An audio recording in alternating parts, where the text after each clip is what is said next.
half of this video. She asked me to do this collaboration, and I instantly said yes before we had even decided on a case, because I just love her and her channel. And if you're not, like I said, following her, get over there and do it right now. Do it. Anyway, I also encourage you to like and subscribe to my channel if you enjoy this video. I also have a Patreon that is linked in the description box, and I hope you'll check me out there. So, we are going to talk about the downtown posse. I discovered this case, and when I shared it with Haylee, we were both like, yeah, let's definitely do this one. It is like a 60-hour crime spree of the likes that I have never, ever heard before. And I'm just gonna get right into it. In December 1992, downtown Dayton was filled with holiday decorations and activities. There was the Christmas tree lighting on Courthouse Square, and across the street, the Dayton Arcade had reopened temporarily with pop-up shops and eateries for the holiday season. And as the Christmas season goes, people shopped and celebrated, and they had no idea what was in store for them. A 3-day killing spree that left 6 people dead, 2 people with grave injuries. But let me start with our main characters, shall we? Marvelous Keene, who his mom called Valley and his friend called Marvel, was 20 years old in 1992, and his 16-year-old girlfriend, Laura Taylor, they had met 2 weeks ago, and they were inseparable ever since. They got drunk and spent their first night together, and then just couldn't leave each other alone. Marvelous Keene treated Laura like a queen. He bought her clothes when she ran away from home. He fed her. He protected her from a man that she believed was stalking her. Now, albeit from what I read, he was stalking her because she stole some of his drugs, and, you know, he wanted them back, I guess. So, they met. They loved. It's now 2 days before Christmas, and they had used up their money for the night for a downtown hotel room. So they're brainstorming, and Laura comes up with this idea. She knew this man who lived over on Prescott Avenue, and he had a really good job working for General Motors. He drove a nice car, and he always had money. And apparently, he would give you this money in return for sexual favors.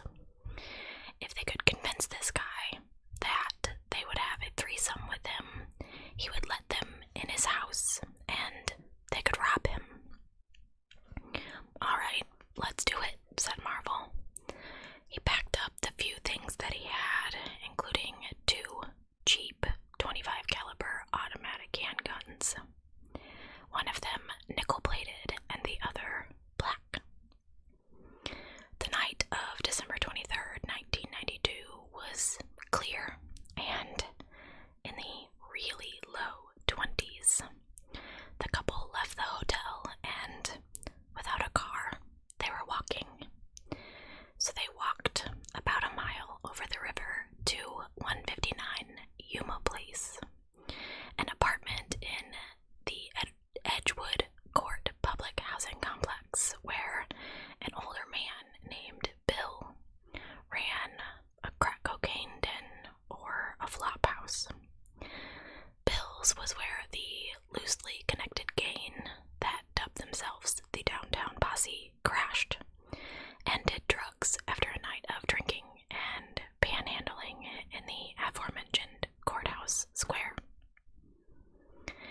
The 9 youths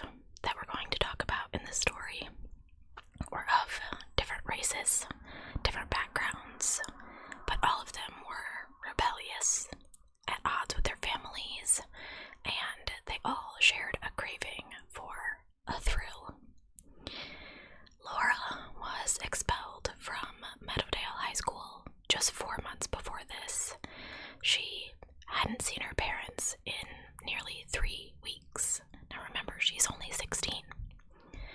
Marvalis was once a choir boy. He was a regular churchgoer. He had just returned to Dayton, Ohio, just 18 months earlier. He had spent some time with his father in LA. His mother had hoped that that would help him overcome his rage at the murder of his brother, who was fatally shot during a foiled robbery attempt the previous year. 16-year-old Laura was just 5 feet tall, with long, straightened hair and a sweet, almost childlike face. Before she was expelled from school, she was an average student, but she was a member of the Army ROTC program because she wanted to enlist in the Marines after high school. And in fact, a $41,000 trust fund waited for her in order to pay for her education.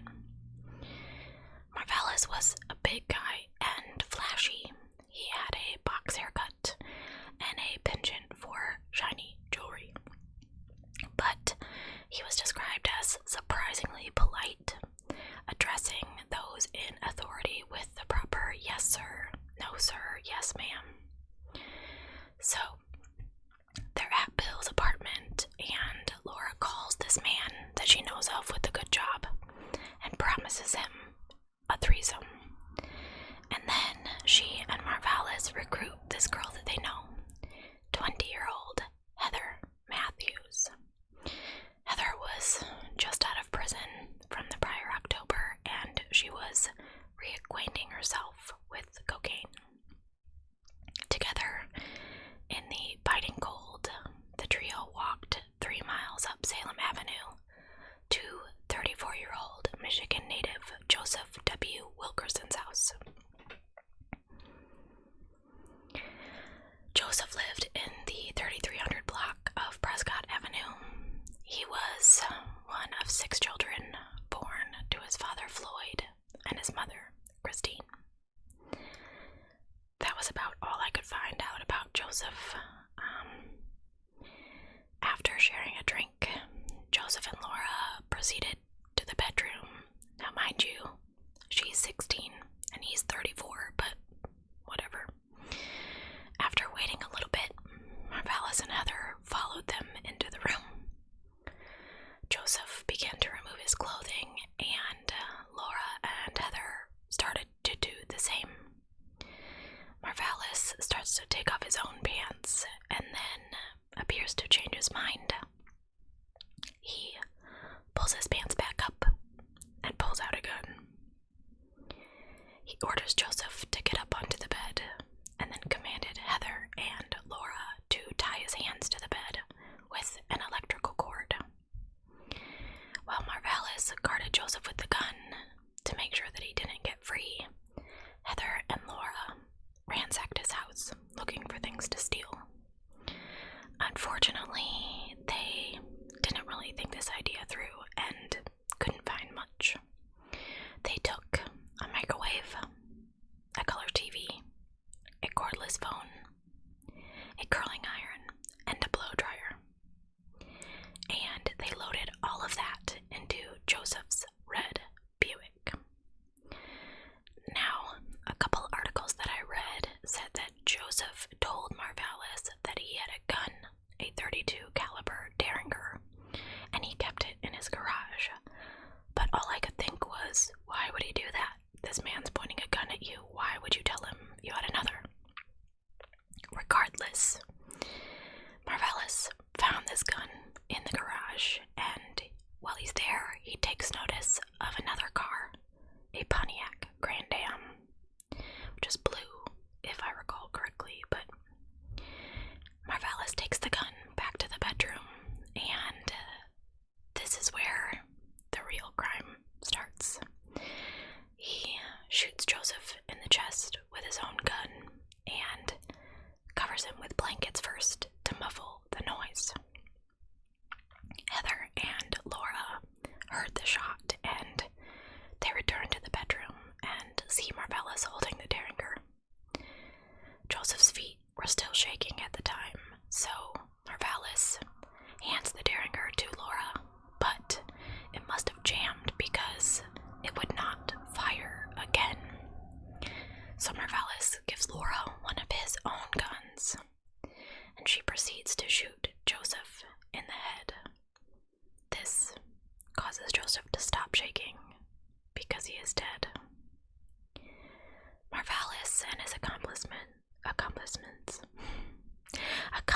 Marvalis leave in Joseph's Buick, and Marvalis warns Laura and Heather not to tell some of the people that they live with because he didn't want them to tattle on him.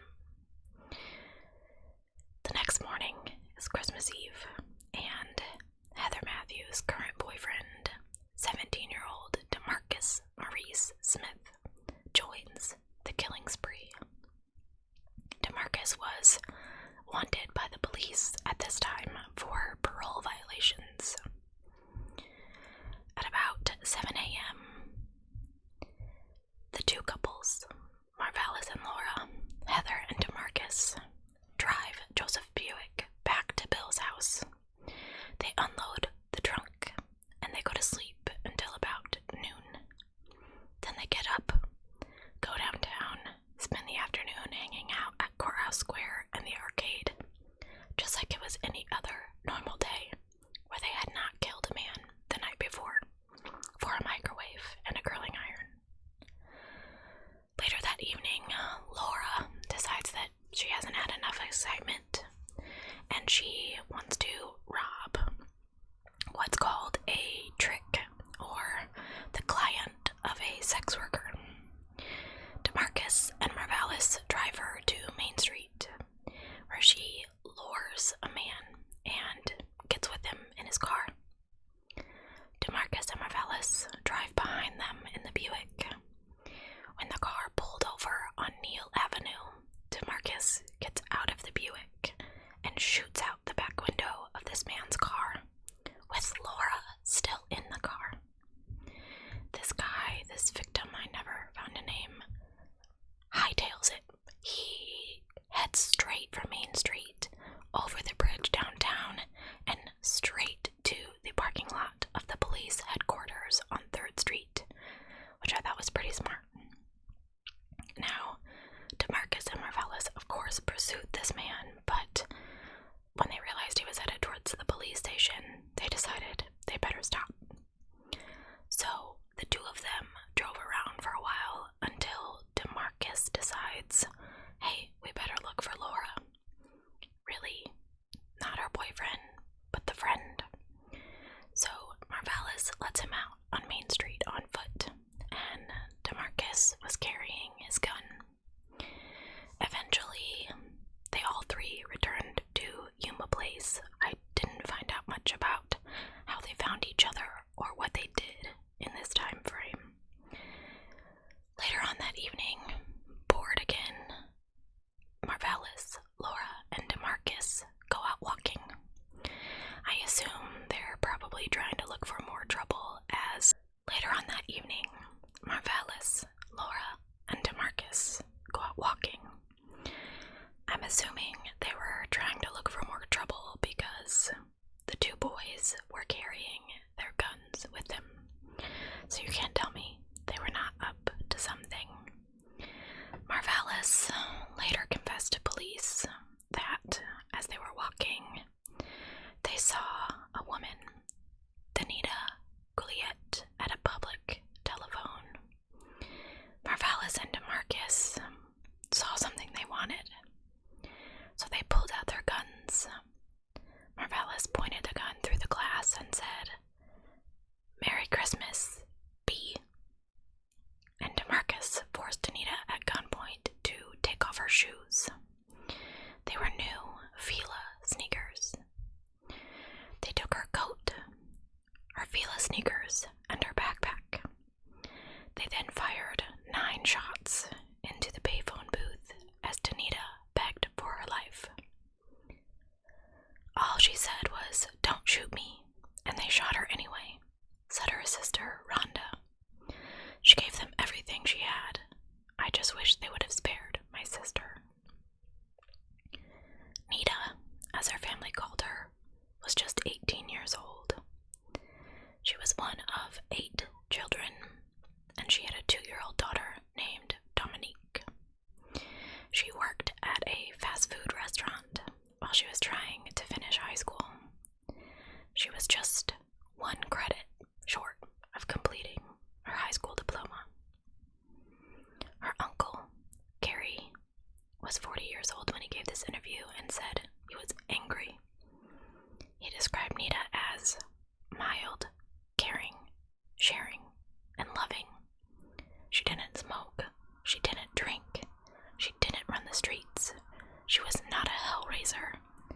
was a loving, caring person, and she did not deserve this.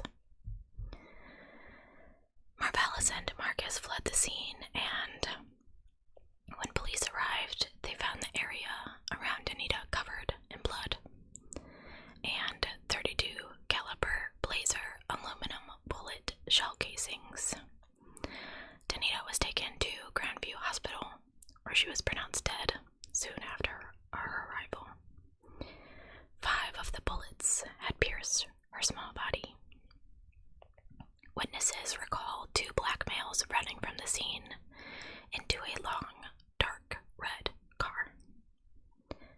We had no idea why this lady was shot or why so many shots were fired, said Wade Lawson, who would be named the lead investigator on this case.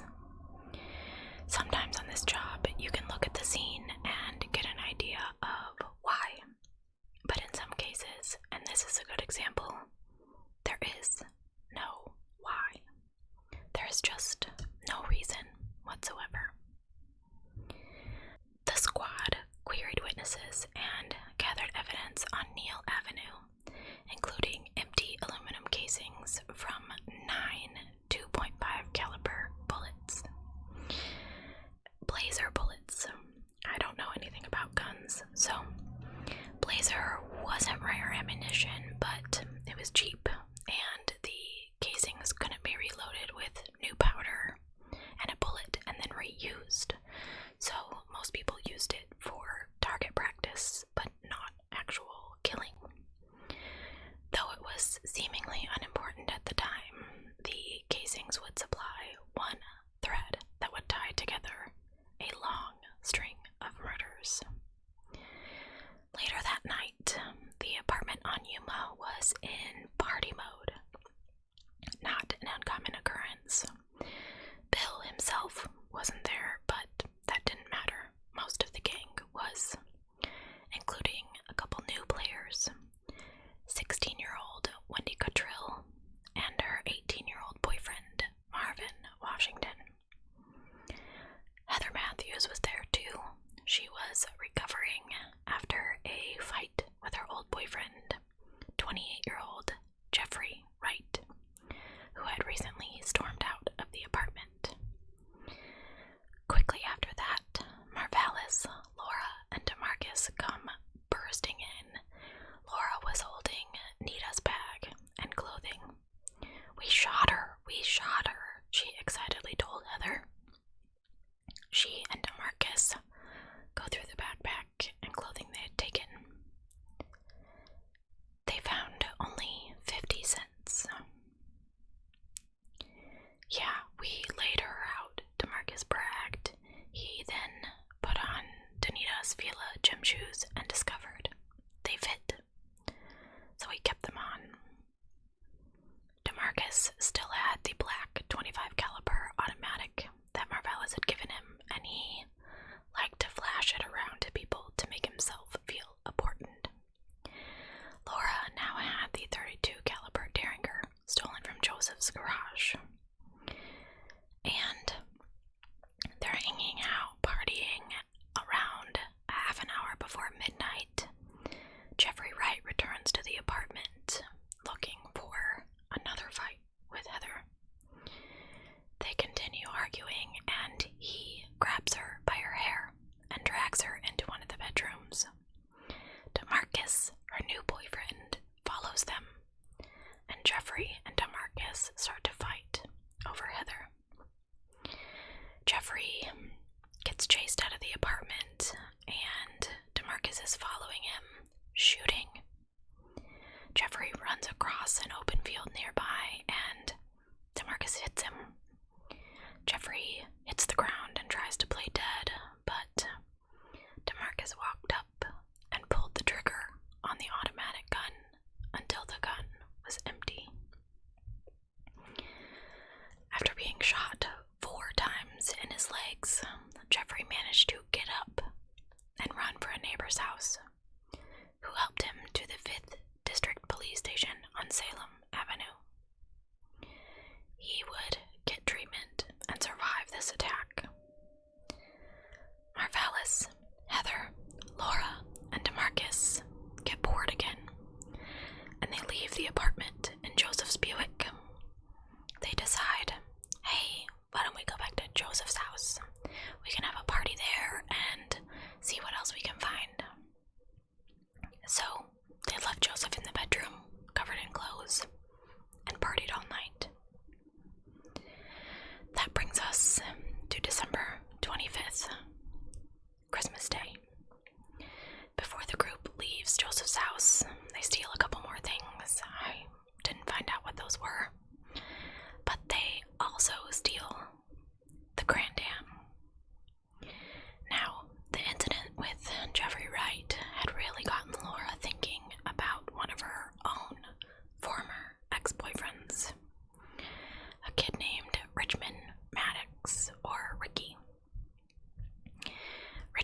goes to Richmond's house not once, not twice, but 3 times. The Maddox family says each time the group parked the car stolen from Joseph down the block, and sweet-faced 16-year-old Laura Taylor comes to the door. On the last time she came inside, says Yolanda Maddox, Richmond's sister, she lured my brother out, and she knew what she was doing.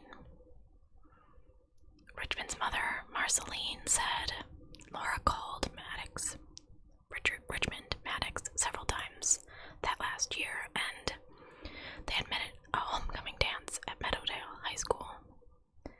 Richmond had graduated from Meadowdale the previous June.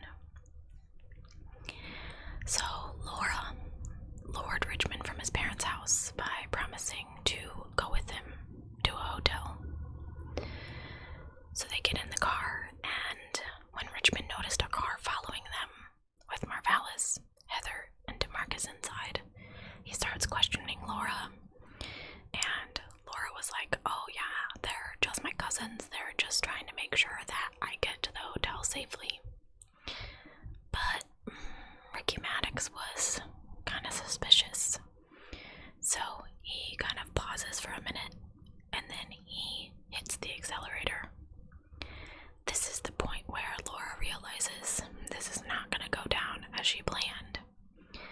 So, at the risk of her own safety, she puts the Derringer to his right temple and pulls the trigger.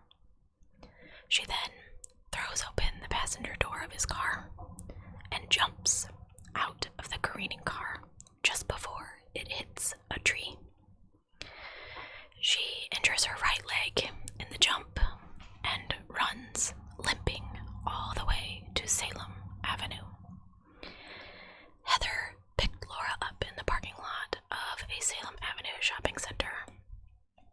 Laura was agitated. She was trying to unjam the Derringer again.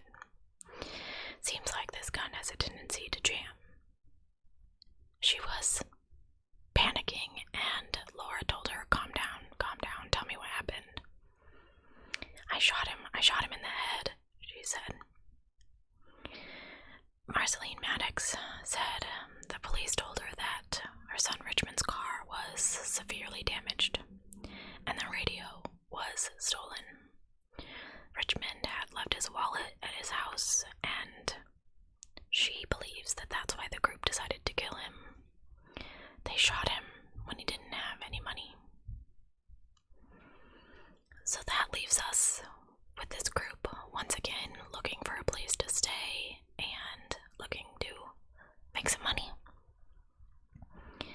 They can't go back to Yuma Place because Jeffrey was shot there and he's in the hospital alive. So they gather at a Kumler Avenue home of a woman named Sandra Pinson. She was the mother of another one of their gang members, 19-year-old Dion, and she was the aunt of yet another, 17-year-old Nicholas Woodson. What happens next, you'll never see coming, but you'll have to go over to Haylee's channel at the Empress ASMR. I will put the link in the description box down below. Please go over to her channel and subscribe if you're not already, and like her video. Thank you so much.